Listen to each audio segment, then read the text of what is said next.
لیکن حکومت کیسے قائم رہ سکتی ہے، اس کی مثال ہے ہسٹری میں ہمارے پاس کہ دوسری جنگ عظیم کے دوران جب مشرقی یورپ کے کچھ ممالک پر جرمنی نے قبضہ کر لیا تھا تو ان ممالک نے انگلستان میں اپنی جلا وطن حکومتیں قائم کر لی تھیں۔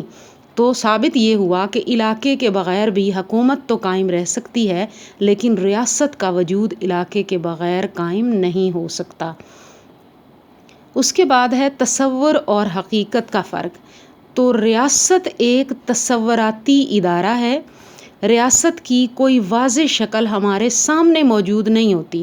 جیسے آپ کہیں کہ میں ایک نظر میں جو ہے وہ پاکستان کو دیکھ رہا ہوں، بے شک ہم پاکستان کی دھرتی پہ رہائش پذیر ہیں، لیکن حکومت ایک حقیقت کی شکل میں ہمارے سامنے ہمیں نظر آنے والا ادارہ ہے۔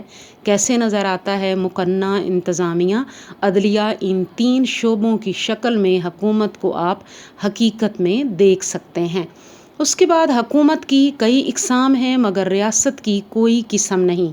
تو پہلے میں آپ کو بتا دوں کہ ریاست جو ہے، کل کے لیکچر میں ہم نے یہی دیکھا تھا سابقہ نمبر 4 لیکچر میں کہ ریاست کے 4 اجزائے ترکیبی ہیں، لازمی عناصر ہیں، ضروری عناصر: آبادی، علاقہ، حکومت، اقتدار اعلیٰ۔ دنیا میں آپ کہیں بھی چلے جائیں، ہر جگہ ریاست کے یہی 4 عناصر ہوں گے، اور ان میں سے اگر ایک عنصر بھی غائب ہے تو ریاست قائم نہیں ہو سکتی۔ یعنی ریاست کی کوئی ایک سے زیادہ قسمیں نہیں ہیں، ایک ہی قسم ہے اور اس کے 4 اجزائے ترکیبی ہیں۔ لیکن حکومت کی کئی اقسام ہیں جو آپ ادھر بھی پڑھیں گے، 3rd ایئر کے سلیبس میں بھی، آپ نے 1st ایئر میں بھی پڑھا تھا، جیسے کہ اقسام میں بادشاہت، آمریت، صدارتی نظام، پارلیمانی نظام یا وحدانی اور وفاقی۔ اس کے بعد آتے ہیں ریاست حقوق کا سرچشمہ ہے۔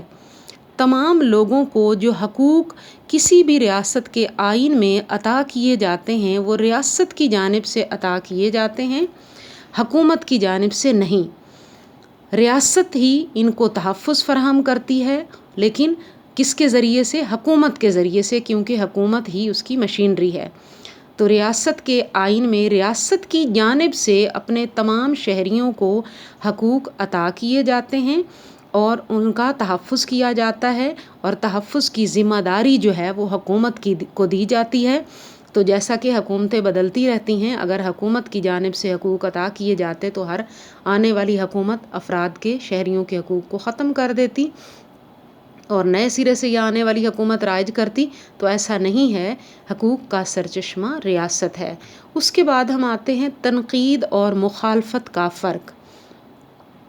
آپ روز ٹاک شوز میں بھی دیکھتے ہیں، اور اب تو بہت ہی میڈیا آزاد ہو گیا، سوشل میڈیا پر بھی حکومت پر بہت زیادہ تنقید کی جاتی ہے، اور یہ افراد کا جمہوری اور آئینی حق بھی ہے کہ اگر وہ حکومت کی پالیسیوں کو پسند نہیں کرتے تو وہ اس پر تنقید کر سکتے ہیں، اس کو بدل بھی سکتے ہیں، لیکن ریاست پر تنقید نہیں کی جاتی۔ تنقید کا فرق ہے، اور مخالفت کا کس پر کی جاتی ہے؟ حکومت پر، ریاست پر نہیں کی جاتی۔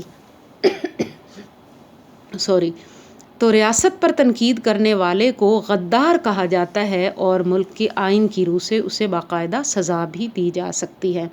اس کے بعد ہے نمبر 11 پہ ریاست کے اختیارات وسیع مگر حکومت کے کم ہیں۔ ریاست وسیع اختیارات کی مالک ہوتی ہے، وہ داخلی اور خارجی طور پر خود مختار اور اقتدار اعلیٰ کی مالک ہوتی ہے، مگر حکومت کے اختیارات کم ہوتے ہیں اور اس پر پابندیاں لگائی جا سکتی ہیں۔ اس کے بعد نمبر 12 ہے ایک ریاست میں کئی حکومتیں قائم ہو سکتی ہیں، مگر ایک ریاست کے اندر دوسری ریاست نہیں بنائی جا سکتی، کیونکہ ریاست کو اپنے تمام شہریوں اور اداروں پر کنٹرول حاصل ہوتا ہے اور وہ اس کے زیر اثر ہوتے ہیں۔ تو ایک ریاست میں کئی حکومتیں کیسے ہو سکتی ہیں؟ جیسے مثال میں آپ کو دوں، وفاقی نظام میں، پاکستان میں بھی وفاقی نظام ہے اور امریکہ میں بھی۔ تو وفاقی نظام میں ایک حکومت مرکز میں ہوتی ہے، اور ہر ایک یونٹ، اکائی، صوبہ، ریاست، جس کو مختلف ممالک پکارتے ہیں، ان کی الگ الگ حکومتیں ہوتی ہیں۔ جیسے پاکستان میں اسلام آباد میں ایک وفاقی حکومت ہماری موجود ہے، اور سندھ سرحد، پنجاب، بلوچستان سرحد، جس کو اب ہم خیبر پختونخوا کہتے ہیں، تو ان چاروں صوبوں میں حکومتیں الگ الگ ہیں۔ اسی طرح امریکہ کے 50 یونٹوں میں الگ الگ حکومتیں ہیں اور ریاست ہائے متحدہ امریکہ کی مرکزی حکومت الگ ہے۔